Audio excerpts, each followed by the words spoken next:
Hello everyone, welcome to all of you. Finally यहाँ पे Bihar cabinet की ओर से बहुत बड़ी कल फैसले आए और बिहार कैबिनेट में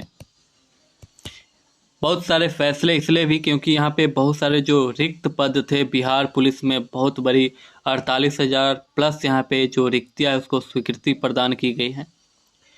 इसी सिलसिले में बहुत सारे यहाँ पे कल डिसीजन है और इसी में आपका LRC अमीन की बहाली का भी यहाँ पे कुछ डिसीजन निकल के आया। डिसीजन बहुत बड़ी है, यानी कि जो आपका पहले के जो 2019 के जो नियमावली है उसमें यहाँ पे संशोधन किया गया है।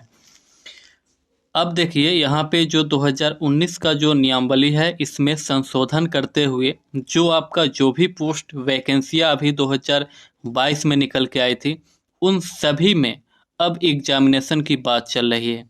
यहाँ पे क्या है, विशेष सर्वेक्षण अमीन कानूनगो का चयन परीक्षा से। यहाँ पे जो अपर मुख्य सचिव ने बताया कि मंत्रिमंडल ने बिहार विशेष सर्वेक्षण का मानदेय जो संविदा नियोजन पर जो यहाँ पे नियमावली है 2019 में संशोधन की स्वीकृति प्रदान की गई है।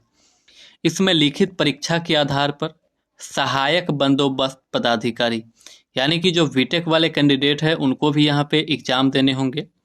विशेष सर्वेक्षण कानून को यानी कि कानून को जो 2 इयर्स यहाँ पे एक्सपीरियंस वाले कैंडिडेट हैं उनको भी यहाँ पे एग्जामिनेशन फेस करने पड़ेंगे। इसके अलावा विशेष सर्वेक्षण जो अमीन का जो पोस्ट आया था, जो आपका सिंपली जो फ्रेशर कैंडिडेट इसके लिए अप्लाई किए थे इनको भी यहाँ पे एग्जाम देने होंगे।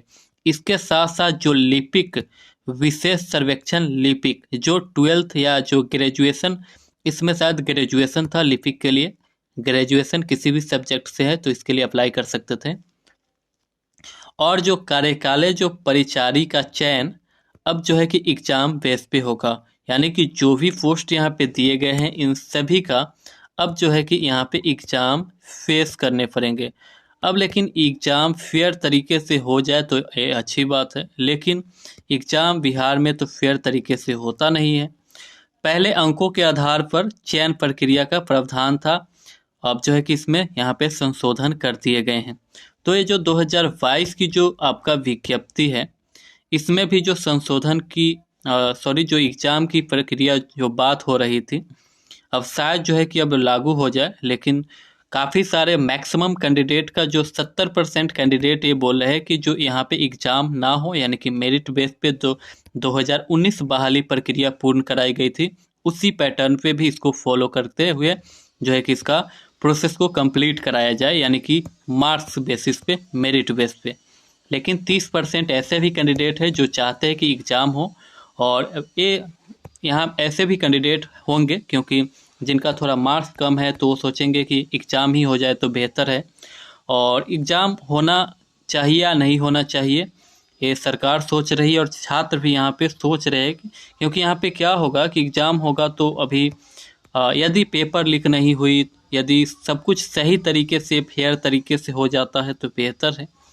लेकिन अभी जो एग्ज़ाम होगा फिर इसका जो सिलेबस, इसको किस तरीके से एग्ज़ाम होगा सिलेबस भी इसका तैयार करनी होगी, और सिलेबस आयोग जो है कि यहाँ पे जो विभाग है वो यहाँ पे बताएगी कि किस किस पोस्ट के लिए क्या सिलेबस रहने वाले हैं।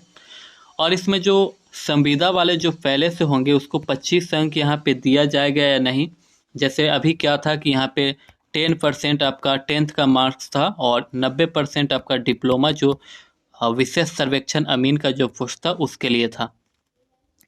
तो इसमें क्या कुछ चेंजेज होते हैं, अब कैसे होगी एग्ज़ाम होगी, तो फिर इसका जो है कि यदि एग्ज़ाम होती है तो हालांकि इसमें कहा नहीं गया है कि जो आपका 2022 वाला एग्ज़ाम जो फॉर्म आई है उसमें एग्ज़ाम होगा, लेकिन जो 2019 का जो नियमावली है अब यहाँ पे चेंजेज हो गए हैं। तो जब नियमावली यहाँ पे चेंजेज हो गए हैं तो जो आपका क्या वैकेंसी आई थी वो वही रहेगी या कैंसिल होकर फिर से आएगी, ये भूमि सुधार विभाग यही आपको बता पाएगी। आने वाले समय में जो भी होगा क्रिस्टल क्लियर जो आपका होगा वो आगे हो जाएगा।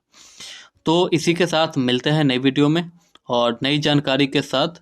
अभी तो आपका यही है कि आपका एग्ज़ाम के लिए आपको तैयार रहना चाहिए, क्योंकि ऐसा लग रहा है कि आपका एग्ज़ाम हो जाए। हालांकि छात्र एकजुट हो रहे हैं कि एग्ज़ाम ना हो और मेरिट बेस जो पहले की प्रक्रिया थी उसी को पूर्ण करते हुए 1 महीने के अंदर में यहाँ पे आपका काउंसलिंग शेड्यूल जारी करें। आप क्या चाहते हैं कमेंट सेक्शन में ज़रूर राय दें। धन्यवाद।